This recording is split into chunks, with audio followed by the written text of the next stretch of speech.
ঘরে ঢুকছি, রাত্র ছিল না, সবাই মসজিদে চলে গেল।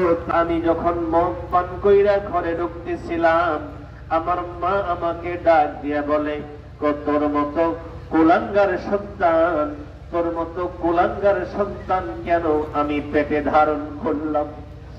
সবাই তো জায়নামাজটা হাতে লইয়া প্রথম তারাবি পড়ার জন্য চলে গেল।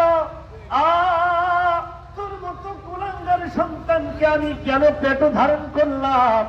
আমার মতো দুঃখিনী গালের মধ্যে চর মারা আরম্ভ করে দিলাম। আমার মা আমার হাতের চর খাইয়া জমিনের মধ্যে পড়ে গেল। আমার মা আল্লাহর কাছে বিচার দেয়, আল্লাহ,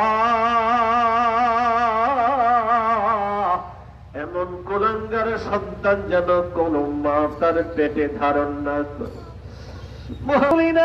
নিলাম, আর পাশেই ছিল জ্বলন্ত আগুনের কয়লা। আমার মাকে তুলে নিয়ে আমি আগুনের মধ্যে ফেলে দিলাম।